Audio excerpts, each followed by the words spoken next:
वहां मीटिंग में थे क्रिस्टियानो रोनाल्डो, एलन मस्क और ट्रम्प की बड़ी लड़ाई हुई, बहस हुई, ओपन फायर हुए और ट्रम्प को फंड्स चाहिए क्योंकि वो लगातार चुनाव हार जा रहे हैं। सऊदी अरब को नाटो प्लस का दर्जा दे दिया अमेरिका ने, और गाजा में जो ये बोलते ना 80 मुसलमान तुस्सी मुसलमान, वो ये खुद जाके वहां के लोगों मारेंगे।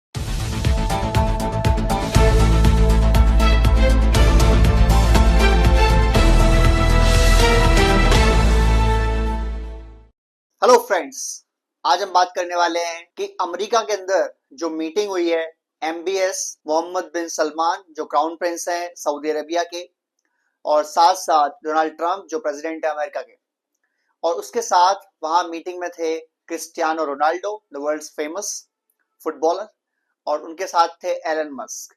अब एलन मस्क के बारे में आपको पता ही है कि तकरीबन 4 महीने पहले और 3 महीने पहले एलन मस्क और ट्रम्प की बड़ी लड़ाई हुई, बहस हुई, ओपन फायर हुए। ओपन फायर से मतलब है कि खुलेआम मीडिया पर गाली गलौज या बदतमीजी वाले ट्वीट्स हुए, इसने कुछ उससे कुछ कहा, उसने उसे कुछ कहा। अब वो मामला ठंडे हो गए हैं और अब वापस उनकी जो दोस्ती शुरू हो रही है, बिकॉज मस्क को सपोर्ट चाहिए गवर्नमेंट ऑफ यूएसए का, जिसका लीडर इस टाइम ट्रम्प है, और ट्रम्प को फंड्स चाहिए क्योंकि वो लगातार चुनाव हार जा रहे हैं उसकी पार्टी। तो इसलिए वो सारे काम वो कर सकते हैं जो जरूरी हो उसको जीतने के लिए। और आपको पता ही है कि डोनाल्ड ट्रंप बड़े फेमस हैं यू टर्न लेने के लिए, तो यहाँ भी उन्होंने एक यू टर्न ले लिया।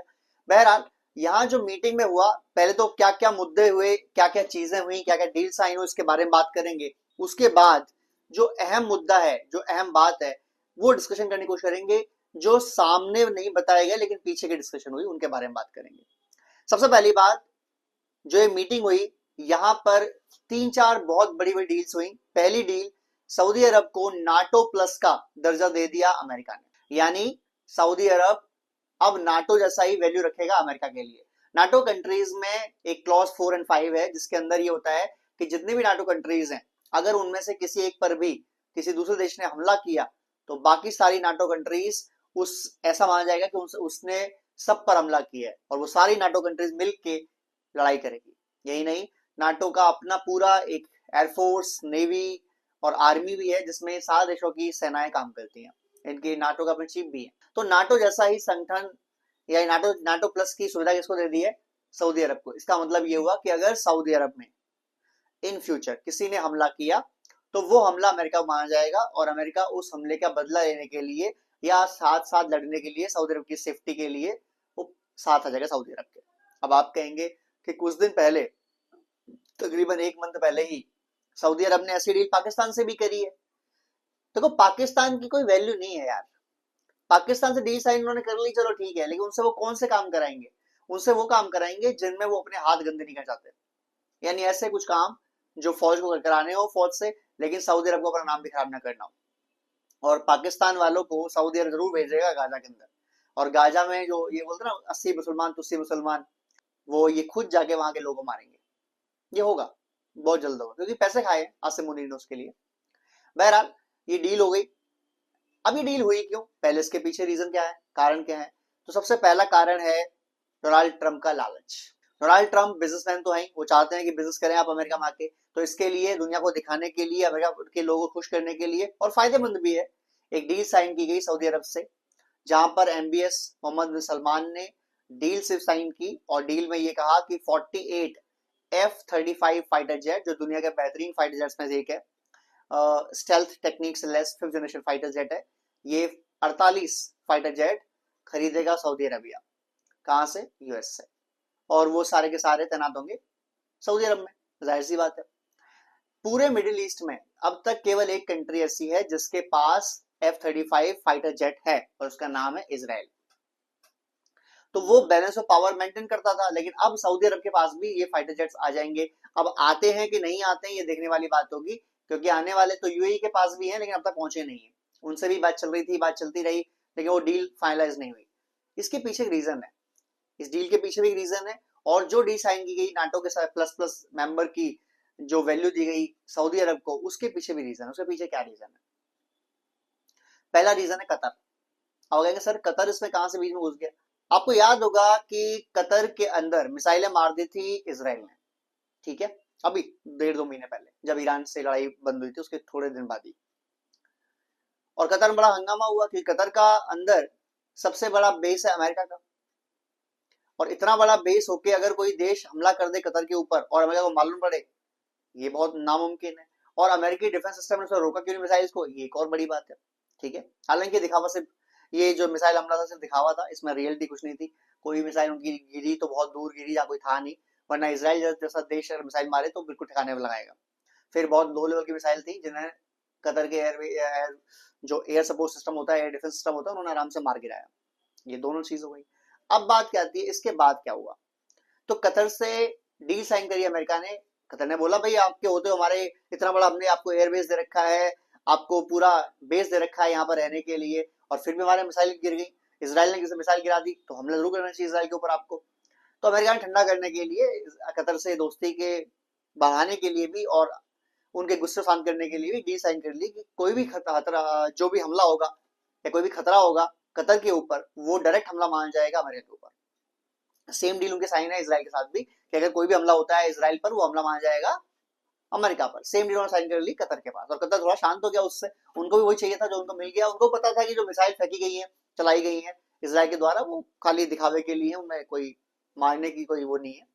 इसके बाद सऊदी अरब को भी आया कि भाई अगर डील कर सकता है कतर तो क्यों नहीं कर सकते हम। अच्छा, वहां पर जो मेन क्रीम थी, ये जो क्रीम थी कि इसराइल ने हमला किया, मिसाइलें गिरी, फिर इसके सेफ्टी के लिए कतर ने बहुत विरोध किया, इसलिए अमेरिका को ठंडा करना पड़े, सब तो कहानी है। असल मुद्दा दूसरा है। असल मुद्दा यह है कि कतर के जो अमीर है, यानी जो उनके लीडर है, उन्होंने 400 मिलियन का एक जेट गिफ्ट किया डोनाल्ड ट्रंप को। तो अमेरिका के अंदर ये हुआ कि ये यूएस प्रेसिडेंट का गिफ्ट है, तो ये यूएस प्रेसिडेंट का ही रहेगा। तो ट्रंप ने कहा no, it's gift for me, मतलब ट्रंप के लिए है, वो यूएस प्रेसिडेंट के लिए नहीं है। यानी जब वो प्रेसिडेंट नहीं रहेंगे यूएस के, तब वो अपना जेट साथ ले जाएंगे अपने, राइट। तो ये जब गिफ्ट पकड़ा है आपने, तो कतरवाद बोलेंगे ना आपने गिफ्ट ही पकड़ लिया, इसराइल इधर मिसाइलें मार रहा है, आप कुछ कर नहीं रहे, तो उनको ठंडा कहीं करना पड़ेगा। ठंडा कैसे किया गया? ठंडा किया गया कि एक डील देखे कि कतर पर हमला मतलब अमेरिका पर हमला माना जाएगा, और कतर शांत हो गया, ठीक है डन। सऊदी अरब ने क्या किया फिर? सऊदी अरब ने भी डील मांगी, लेकिन अब क्या करें, क्या गिफ्ट दें? तो सऊदी अरब ने बोला कि यार जितनी आपकी बिजनेस है जो ट्रंप फैमिली चलाती है, ट्रंप या उनके बेटे, उनकी बहुएं, उनकी बीवी जो चलाती है, और बहुत सारा बिजनेस है ही इनके, उनमें सऊदी अरब इन्वेस्ट करेगा, उनमें सऊदी अरब इन्वेस्टमेंट करेगा। ठीक है, बहुत बढ़िया। नंबर 2, सऊदी अरब के रियाद के अंदर और जो जो उनके फेमस शहर हैं, सब में ट्रंप टावर भी लगेंगे, ट्रंप टावर भी बनेंगे। अब ट्रंप टावर क्यों बनेंगे? तो ट्रंप टावर, भाई एक बिल्डिंग बनती है पूरी टावर तरीके से, उसमें आराम से फिर कमर्शियल अपना बिजनेस होते हैं, सेल करते हैं वो आराम से लोगों को, और मोटा मुनाफा बनाते हैं। और ट्रंप का एक कहना और भी है, ट्रंप कहता है कि यार सऊदी अरब के अंदर बेस बनाना चाहिए हम लोगों को। ऑलरेडी उनके बेसेस हैं, लेकिन उनके समंदर में बेस चाहिए हमको, ताकि हम पूरा ये मिडिल ईस्ट को कंट्रोल कर सकें। Whenever we want we can attack Iran. तो ईरान ज्यादा दूर है नहीं सऊदी अरब से, एक साइड से इसराइल ठोके, एक साइड से सऊदी अरब से अमेरिका ठोके, और पाकिस्तान तो उनका चेला है ही, दुमसल्ला है ही। जो पाकिस्तान को बोल देंगे वो करने के लिए मजबूर है पाकिस्तान, क्योंकि पैसे खा रखे हैं उन्होंने। तो इसलिए भी ये जरूरी डील की गई। अब इसका भारत पर क्या इम्पैक्ट पड़ेगा? डायरेक्ट कोई इम्पैक्ट है नहीं भारत पर, क्योंकि एमबीएस जो मोहम्मद बिन सलमान है, वो मोदी को खुद अपना बड़ा भाई मानते हैं, बोलते भी हैं खुलेआम की ब्रदर। दूसरा, सऊदी अरब और भारत के रिश्ते बहुत अच्छे हैं, तो फ्यूचर में भी कोई ऐसी बात है नहीं। अमेरिका से भी भारत के रिश्ते बहुत अच्छे हैं, तो यहाँ भी कोई दिक्कत नहीं है। लेकिन दिक्कत दूसरी है। दिक्कत यह है कि सऊदी अरब के रिश्ते चाइना से भी बहुत अच्छे हैं। अब चाइना का एंगल कहां से आया इस डील के अंदर, इसको आज डिकोड करने की कोशिश करते हैं। देखो, इस बात को समझाने के लिए मैं एग्जांपल चाहता हूं देना। चाइना का जितना भी वेपन सिस्टम है, 80 to 90% उनमें से वेपन जो है वो अमेरिका के वेपन्स की, रशिया के वेपन्स की कॉपी है, और वो रेंज जबरदस्त करते हैं, ये बात तो माननी पड़ेगी। वो किसी भी चीज को देख के, उसकी टेक्निकल एनालिसिस करके, उसकी रेंज करके सेम टू सेम हूबहू बना देते हैं, राइट। अब जब ये बन जाता है तो फिर क्या है, चलो उसके कंपेयर में 100% नहीं होगा, लेकिन 80% तो कामयाब होगा वो फाइटर जेट। ये उन्होंने कर करके काम कर लिया, इसीलिए वो 5th जनरेशन फाइटर प्लेन बना पाए। ठीक है, बहुत बढ़िया। तो इसका इस डील से क्या लेना देना है? डील से लेना देना ये है कि जब सऊदी अरब के पास शी जिनपिंग फोन करेंगे, या चाइना की सेना के जो अधिकारी हैं वो F-35 फाइटर जेट को देखना चाहेंगे, उड़ाना भी चाहे मे बी, तो सऊदी अरब वाले मना नहीं कर सकते, बिकॉज उनकी दोस्ती भी है, उनकी इन्वेस्टमेंट बहुत सारी है और बिजनेस भी बहुत अच्छे हैं। तो यहाँ पर चाइना को पूरा मौका मिलेगा इस F-35 की चीजों को री इंजीनियरिंग रीस्ट्रक्चर करने के लिए। हालांकि उन्होंने ऑलरेडी इसकी कॉपी बना रखी है जिसको वो कहते हैं J-20, वो इसकी ही कॉपी है, लेकिन फिर भी वो इसके लेवल की नहीं है। तो वो जब इसे और नजदीक से देख पाएंगे, जब चला पाएंगे, उड़ा पाएंगे, स्टडी कर पाएंगे, तो फिर ये काम और बढ़िया हो जाएगा, यानी और अच्छा कर सकते हैं। और चाइना का डायरेक्ट अटैक भारत पर हो सकता है, इसमें कोई दो राय नहीं है। फिलहाल के जो सरकमस्टांसेस हैं उसमें तो भारत चाइना की दोस्ती चल रही है, लेकिन इन फ्यूचर और इन पास्ट तो आपको ये पास्ट बताता है कि चाइना से आपकी लड़ाई हुई है, बहुत बार हुई है और आगे होने की पूरी संभावनाएं है। रीजन, दोनों बड़े देश हैं, दोनों बड़ी इकोनॉमीज हैं, फ्यूचर में दोनों का बड़ा टकराव हो सकता है, बॉर्डर आपस में लगता है, बॉर्डर के इश्यूज चल रहे हैं, तो कोई भी बड़ी घटना हो सकती है अगर दोनों लीडर में से कोई भी लीडर उस टाइप का हुआ कि मुझे लड़ना है, तो बात बड़ी हो जाएगी, क्योंकि बॉर्डर आज तक डिफाइन ही नहीं है। जब बॉर्डर डिफाइन नहीं है तो लड़ाई होना बहुत कॉमन होता है।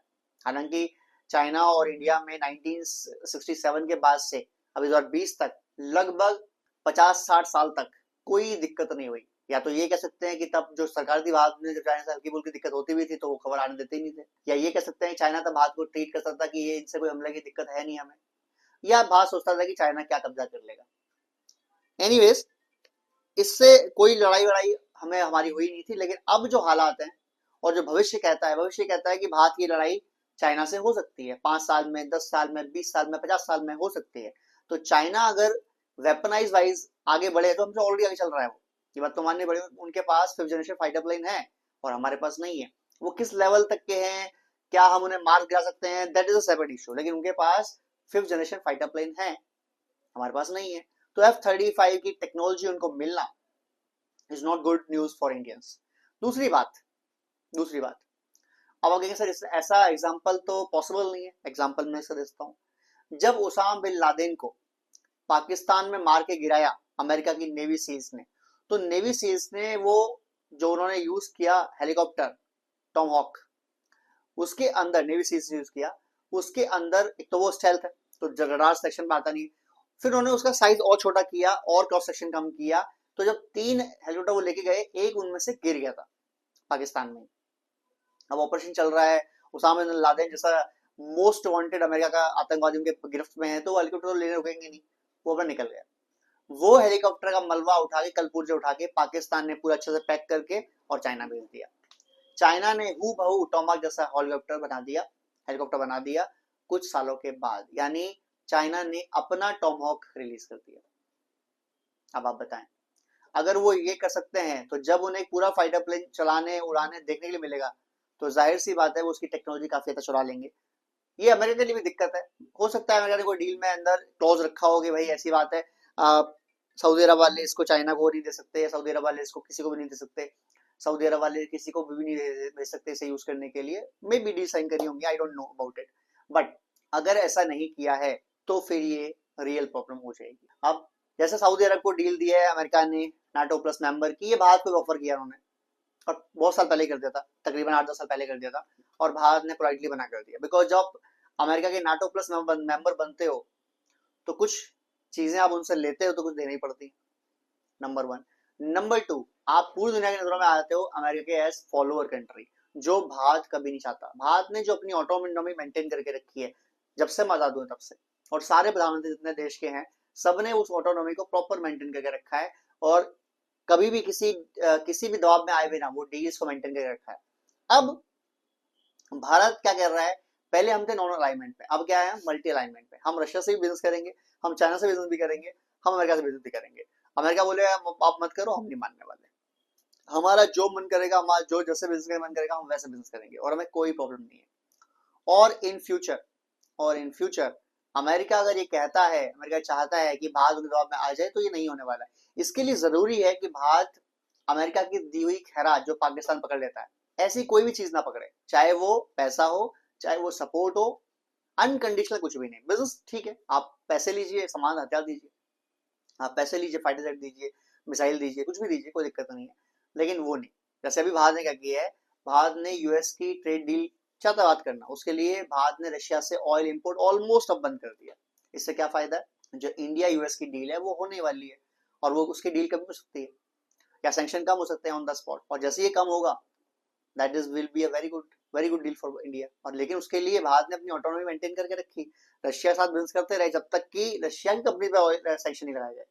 भारत ने हमसे मत बोलो, हम तो बिजनेस करेंगे, आपको दिक्कत है आप रशियन कंपनी पर सैंक्शन लगाओ, जब दुनिया में कोई नहीं खरीदेगा हम भी नहीं खरीदेंगे। पर अगर आप बोलोगे कि भारत को हमने बोला है हम टैरिफ बढ़ा देंगे, हम फाइन पेनल्टी लगा देंगे, तो भारत ने बोला do whatever you want to do, I will not blink first. तो भाई हम तो नहीं हारेंगे, आप करो जो करना है, आपको कोई इशू नहीं है, राइट। तो ये चीज जरूरी है। तो भारत क्या एक्सेप्ट करता है क्या नहीं करता है, उससे क्या स्ट्रेटेजिक इंप्लीमेंटेशन होती है हमारे ऊपर, क्या हम भविष्य में इसको ठीक तरह से मेंटेन कर पाएंगे, सब देखने वाली बातें होती हैं और देखनी ही चाहिए। एनीवेज, वीडियो अच्छा लगा हो तो प्लीज लाइक करें, शेयर करें, सब्सक्राइब करें। और ये बताएं कि डोनाल्ड ट्रंप ने जो ये सीन करा है कि ट्रंप टावर के बदले ये डील, कि भाई ठीक है सऊदी अरब पर हमला मतलब अमेरिका पर हमला, एक जेट के लिए, प्राइवेट जेट के लिए कतर से डील। तो आपको लगता नहीं भारत के अंदर ऐसे बहुत सारे अरबपति खरबपति हैं, चाहे वो अंबानी हो, चाहे अडानी हो, चाहे टाटा हो, चाहे माल्याज हो, चाहे महिंद्राज हो, जो भी हैं, अगर ये चाहें तो डोनाल्ड ट्रंप से कैसे भी डील ले सकते हैं जो इनका मन करे, क्योंकि Donald Trump needs business, he needs bribe. आप दीजिए, इनडायरेक्टली दीजिए, डायरेक्टली मत दीजिए, इनडायरेक्टली तो डायरेक्टली लेगा ना वो, आप उनके बिजनेस में इन्वेस्ट करिए, फिर करवाइए जो काम कर चाहते हैं करवाना। Anyways guys, please like and share, subscribe. जय हिंद, जय भारत।